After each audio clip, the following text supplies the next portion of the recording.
Kitab Keluaran pasal yang ke-17, perikop yang kedua, mulai ayat yang ke-8. Lalu datanglah orang Amalek dan berperang melawan orang Israel di Rafidim. Musa berkata kepada Yosua, "Pilihlah orang-orang bagi kita, lalu keluarlah berperang melawan orang Amalek. Besok aku akan berdiri di puncak bukit itu dengan memegang tongkat Allah di tanganku." Lalu Yosua melakukan seperti yang dikatakan Musa kepadanya dan berperang melawan orang Amalek. Tetapi Musa, Harun, dan Hur telah naik ke puncak bukit. Dan terjadilah apabila Musa mengangkat tangannya, lebih kuatlah Israel, tetapi apabila ia menurunkan tangannya, lebih kuatlah Amalek. Maka penatlah tangan Musa, sebab itu mereka mengambil sebuah batu, diletakkanlah di bawahnya supaya ia duduk di atasnya. Harun dan Hur menopang kedua belah tangannya, seorang di sisi yang satu, seorang di sisi yang lain, sehingga tangannya tidak bergerak sampai matahari terbenam. Demikianlah Yosua mengalahkan Amalek dan rakyatnya dengan mata pedang. Kemudian berfirmanlah Tuhan kepada Musa, "Tuliskanlah semuanya ini dalam sebuah kitab sebagai tanda peringatan dan ingatkanlah ke telinga Yosua bahwa aku akan menghapuskan sama sekali ingatan kepada Amalek dari kolong langit." Lalu Musa mendirikan sebuah mezbah dan menamainya Tuhanlah panji-panjiku. Ia berkata, tangan di atas panji-panji Tuhan. Tuhan berperang melawan Amalek turun-temurun. Saudara, kemarin sudah kita lihat bahwa di Rafidim orang-orang Israel berkemah dan kemudian mereka alami kehausan. Dan Tuhan sudah buat mujizat, yaitu air yang keluar dari bukit batu. Nah, untuk perikop yang selanjutnya, ini pengalaman pertama setelah mereka keluar dari Mesir, yaitu harus berperang. Sebelumnya mereka adalah budak, ya, mereka punya pengalaman untuk membangun 2 kota. Tetapi untuk berperang mereka tidak punya pengalaman. Nah, disinilah pengalaman pertama untuk orang-orang Israel harus berperang. Lalu kemudian muncullah seorang tokoh yang bernama Yosua. Ini juga baru pertama kali sejak mereka keluar dari Mesir. Lalu kemudian di situ ada Harun dan Hur. Ya, kita tahu kalau Harun, Hur ini juga tokoh yang baru muncul juga di pasal yang ke-17. Semua memainkan peran masing-masing. Yosua memimpin peperangan, lalu kemudian Musa naik ke atas bukit untuk mengangkat tongkat, dan kemudian Harun dan Hur menopang. Sebelum-sebelumnya orang-orang Israel pasif, ya, semua pertolongan dari Tuhan. Ketika harus berhadapan dengan Fir'aun dan pasukannya, maka mereka diam saja. Tuhan berperang dan kemudian Fir'aun dan pasukannya kalah. Ketika mereka kehausan, kelaparan, itu semuanya pertolongan dari pihak Tuhan. Israel lebih kepada pasif. Lalu kemudian untuk yang pasal yang ke-17 ini, inilah keaktifan orang Israel atau keterlibatan orang Israel muncul. Dan Tuhan menghendaki demikian. Ada kalanya kita hanya diam saja dan Tuhan tolong. Tapi ada kalanya kita harus terlibat, harus melakukan apa yang menjadi bagian kita. Ya, jadi semua berperan. Bahkan kalau kita lihat, Yosua memang punya kemampuan untuk memimpin, punya keberanian, punya mental, dan kemudian ditempatkan sebagai pemimpin pasukan. Ya, Harun dan Hur yang usianya sepertinya sudah relatif senior, yaitu sebagai pendukung, ya, pendukungnya Musa ketika Musa mengangkat tangan. Ada banyak makna lah di situ. Ya, ketika Musa mengangkat tangan, mungkin kita bisa tarik untuk konteks sekarang. Musa berserah kepada Tuhan, Musa berdoa, Musa meninggikan Tuhan. Karena melalui media tongkat itu kuasa Tuhan dinyatakan. Jadi pasti ketika perang orang-orang Amalek juga melihat Musa karena ada di atas. Posisinya strategis, mencolok, ya. Ada apa itu Musa? Oh, ternyata mengangkat tangan. Dan memang kepercayaan orang-orang pada waktu itu ketika perang mereka juga sama. Mereka juga punya paranormal, mereka juga punya sesembahan, punya andalan, punya jimat, dan lain sebagainya.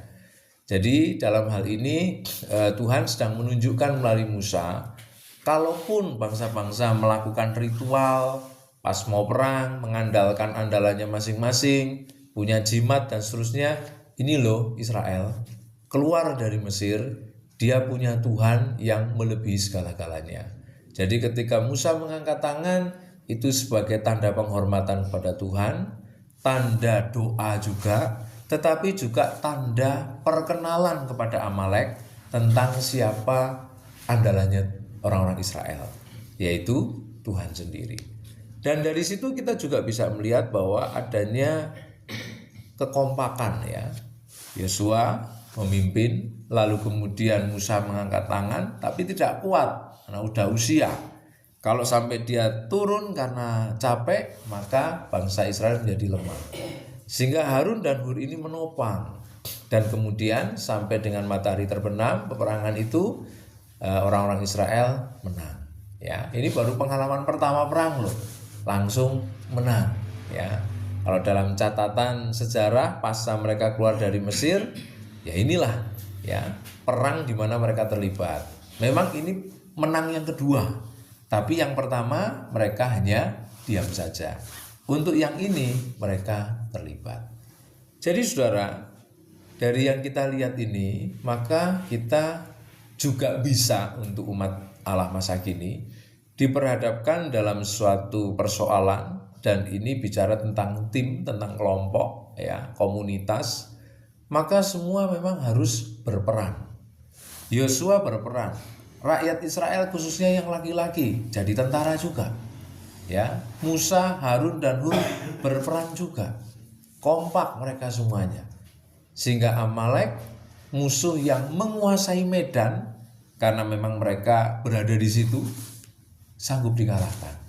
Amalek yang sudah pengalaman perang, karena memang suka nyegat orang-orang yang melintasi daerah itu, ternyata bisa dikalahkan oleh Israel. Dan ini menjadi catatan pertama kemenangan Israel yang bergema di daerah-daerah sekitar. Siapa itu Israel? Ya, mantan budak, nggak punya pengalaman perang, tapi ternyata bisa menang. Nah, kekompakan ini penting sekali. Orang-orang memainkan peran di bidang masing-masing ini penting sekali. Dan kalau mau ditanya siapa yang berjasa, ya semuanya berjasa. Ya, tidak ada yang paling berjasa, kurang berjasa, itu nggak ada. Ya, kalau Yosua memimpin lalu nggak ada yang mau perang, Yosua masa mau berantem sendiri? Ya, kecuali ini film ya saudara. Jet Li bisa ngalahin 20 orang gitu ya, Jackie Chan bisa ngalahin 20 orang gitu. Nah ini kan ini perang real, perang sesungguhnya. Jadi semua terlibat, semua berjasa, semua kompak. Dan dalam perikop yang kedua tidak ada satupun yang bersungut-sungut. Tidak ada satupun yang menyalahkan satu dengan yang lain. Tidak ada satupun yang ketakutan dan kabur kepingin pergi menjauh, itu nggak ada. Ini pergumulan bersama. Ini harus dihadapi bersama. Sehingga kalau menang, kemenangan bersama. Ya, inilah komunitas, inilah tim, ya, inilah gereja. Ya, kalau kita lihat ke masa sekarang, semua gereja lokal punya pergumulan. Gereja di tempat kita juga ada pergumulan. Tapi satu, semua harus kompak dan semua memainkan peran sesuai kompetensi, keahlian, ya, sesuai pengalaman, keterampilan di bidang masing-masing. Itu yang jauh lebih baik. Ya, sehingga ketika nanti menang adalah menang bersama. Dan itu memang dikehendaki Tuhan, ya, sudah diatur sedemikian. Harus begini perannya Musa. Musa kalau ditopang oleh Harun dan Hur nggak kuat. Ya, siapa yang akan memimpin peperangan? Ya, karena Amalek ini menyerangnya dari belakang, saudara. Sehingga harus sigap sekali. Ya, kenapa? Karena memang orang-orang Israel bisa saja tidak tahu. Ya, untung mereka lagi berperang. Orang-orang Amalek sudah bersiap untuk menyerang. Nah, ini cepat sekali koordinasinya. Dan kemudian meraih kemenangan.